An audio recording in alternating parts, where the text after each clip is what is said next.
नमस्कार। प्रदीप पॉइंट में एक बार आपका पुनः स्वागत है।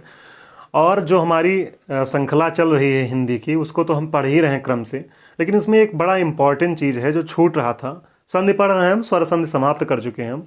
तो वो इंपॉर्टेंट चीज़ क्या है कि हम लोग देखते हैं कि रा, कुछ लोगों को कहते हुए सुना होगा कि यहाँ पर का पर रा की मात्रा माँ बराबर क्या हो गया, क्रम। ऐसे ही आप सुनते होंगे धा और ऊपर रेफ, रा की रेफ वाली मात्रा क्या हो गया, धर्म।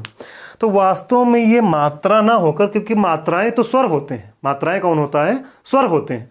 मात्राओं के रूप में जब हम किसी को देखते हैं तो वो केवल कौन होता है, स्वर होता है। ये कैसे वर्ण है, तो व्यंजन वर्ण है, तो ये तो मात्रा हो नहीं सकते। तो इसको हम कह सकते हैं कि ये क्या है, रा के रूप है। क्या है ये, रा के रूप। बड़ा इंपॉर्टेंट टॉपिक है, आप ध्यान से। रा में देखिए छोटा ऊ बड़ा ऊ भी अलग अजीब व्यवहार करता है। अगर रा में इस तरह से रूप, रा के रूप हमें कैसे लिखना चाहिए, इस तरह से रा के रूप, रा के रूप, तो ये गलत हो जाएगा। हम इसको कहाँ लगाते हैं, बीच में, और इस तरह से रा के रूप। अब इसको कैसे हम लोग देखते हैं, इसको देखते हैं इस तरह के, जैसे रा है, रा में ऐसे लगाते हैं। अगर इस तरह से लगा दिए तो ये छोटा ऊ की मात्रा हो गई, और अगर इस तरह से लगा दिए तो क्या हो गया, ये बड़ा हो। अर्थात पूंछ अगर इधर की तरफ गई तो बड़ा हो, और पूंछ अगर नीचे की तरफ आई तो क्या, ये इतना बड़ा नहीं निकालेंगे यहाँ पर, छोटा सा, तो ये क्या हो जाएगा, छोटा ऊ की मात्रा। खैर आइए समझते हैं। तो रा के रूप, इसको रा की मात्रा ना कहकर क्या कहिए, रा के रूप। अब रा का सामान्य रूप क्या है, रा का सबसे पहले देखते हैं रा का सामान्य रूप। रा का सामान्य रूप, सामान्य रूप मतलब कि जो या रा लावा, अर्थात जो अंतस्थ व्यंजन में आया है रा, वही वाला रा, अर्थात ऐसा व्यंजन, व्यंजन वाला रा। तो ये जैसे हम लिखें, राम लिखें, राहुल लिखें, रोम लिखें, तो ये क्या है, रा का सामान्य रूप है। अर्थात जो वर्ण था उसी में से ये व्यंजन है और ये सामान्य रूप है। तो इसमें कुछ समझना नहीं है। फिर जैसे अगला देखें, अगर हम रा का जो दूसरा रूप है वो है रेफ वाला रा। कैसा रा, रेफ। रेफ अर्थात इस तरह से, रेफ वाला रा, रेफ रा। अब इसको कैसे समझें, इसको इस तरह से, जैसे मान लीजिए अगर लिखा हुआ है, जब कभी भी दो वर्णों के बीच में स्वर रहित रा आता है, ध्यान से सुनिएगा, नोट कर लीजिए। जब कभी भी दो वर्णों के बीच में, जब कभी भी दो वर्णों के बीच में स्वर रहित रा आता है तो वो किस रूप में चला जाता है, अगले वर्ण पर रेफ के रूप में चला जाता है। जैसे अगर ये लिखा हुआ है धर्म, क्या लिखा हुआ है, धर्म। क्या लिखा हुआ है, धर्म।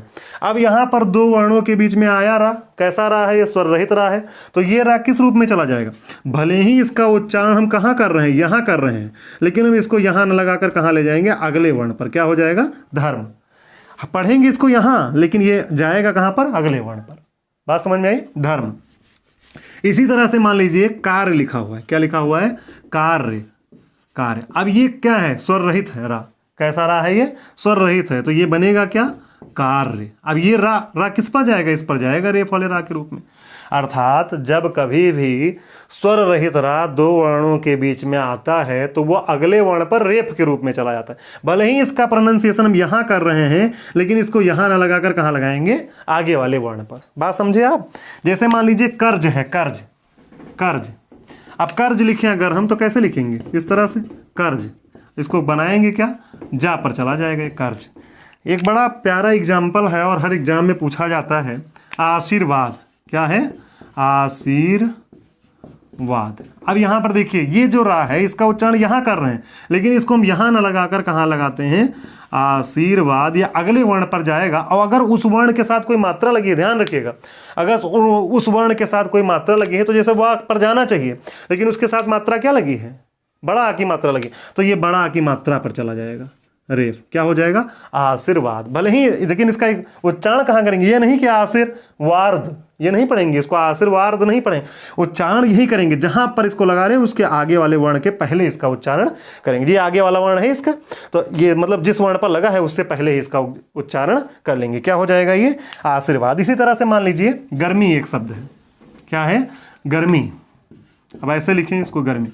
अब ध्यान देने वाली बात क्या है, अब यहाँ पर इसको आगे ऐसे नहीं लगा देंगे कि इस वर्ण पर लगना है तो ये लग जाएगा, हट जाएगा। ये समझिए फिर से, जैसे ये देखिए, मान लीजिए इसकी गर्मी है तो ये जो है माँ पर लगना चाहिए, माँ पर, तो हम इसको ऐसे यहाँ पर नहीं लगा देंगे कि गर्मी हो गया, कभी इस तरह से लिखे हुए देखे हैं नहीं ना। तो अब ये क्या हो जाएगा, इसको कहाँ पर लगाएंगे, माँ पर लगेगा, लेकिन उसके साथ अगर कोई मात्रा लगी है, स्वर की कोई मात्रा लगी तो उसके साथ चला जाएगा, अर्थात ये ऐसे होगा गर्मी। बात समझ में आया। जब कभी भी दो वर्णों के बीच में स्वर रहित रा आएगा तो वो अगले वर्ण पर रेफ वाले रा के रूप में चला जाएगा। अगर उसके साथ कोई मात्रा लगी है तो उस मात्रा के बाद या उस मात्रा के साथ इसका प्रयोग करेंगे। ऐसे बहुत सारे शब्द हैं, जैसे मुर्गा है, तो मुर्गा में भी क्या होगा, बड़ा की मात्रा पर जाएगा, ऐसे लिखा है मुर्गा। अब यहां पर गा पर जाना चाहिए, इसको किस पर चला जाएगा, रेफ वाले रा के रूप में चला जाएगा, क्या हो जाएगा, ये मुर्गा। अब जैसे मान लीजिए लिखा हुआ है धर्म, क्या हो जाएगा, ये माँ पर चला जाएगा मात्रा, क्या हो जाएगा, धर्म, क्या हो जाएगा, धर्म। अब यहाँ पर देखें, यहाँ पर जो गर्मी है किस पर गई, छोटी पर मात्रा, यहाँ पर जो मुर्गा है किस पर गया है मात्रा, बड़ा पर। मतलब ध्यान ये रखना है कि इसका उच्चारण तो जहाँ कर ही रहे, यहाँ पर करेंगे ही, और अगले वर्ण पर ये फले राकार के रूप में इसका प्रयोग भी करेंगे, लेकिन ये अगला वर्ण पर अगर कोई मात्रा है तो उस मात्रा के साथ इसको जो है रेफ वाले रा का प्रयोग करेंगे। नेक्स्ट रा देख लेते हैं। सामान्य रा देख चुके, रेफ वाला रा देख चुके, नेक्स्ट देखते हैं पदेन रा। कौन सा रा, पदेन रा। पदेन रा मतलब यथा नामे तथा गुणे, पद रा मतलब पैर वाला रा, पदेन रा।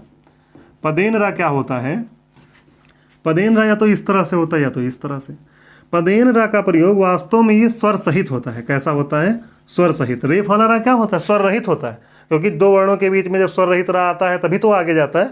ये कैसा रा है, स्वर सहित रा। कैसा रा है, स्वर सहित रा।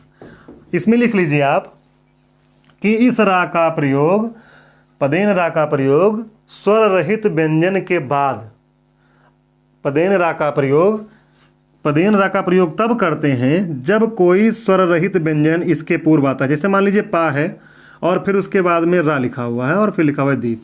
अब ये क्या मतलब हुआ है, स्वर रहित व्यंजन आया, स्वर रहित रा के पहले, स्वर सहित रा के पहले स्वर रहित व्यंजन आया, तो स्वर रहित जो व्यंजन है इसी में ये किस रूप में चला जाएगा, पदेन रूप में। क्या हो जाएगा, प्रदीप। बात समझ आएगी नहीं।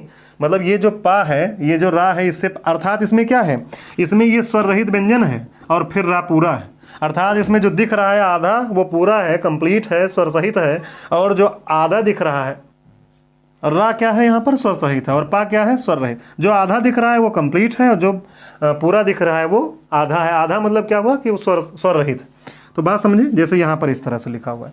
इसी तरह से अगर मान लीजिए लिखा हुआ है प्रश्न, तो स्वर रहित रा, पहले स्वर रहित व्यंजन आएगा, फिर रा कंप्लीट आएगा और फिर सा। और अब ये रा किस रूप में चला जाएगा, प्रश्न, इस तरह से। अर्थात इसमें कौन स्वर सहित कौन है, रा है, और स्वर रहित कौन है, पा है। अर्थात आधा पा है इसमें और रा क्या है, कंप्लीट है, प्रश्न।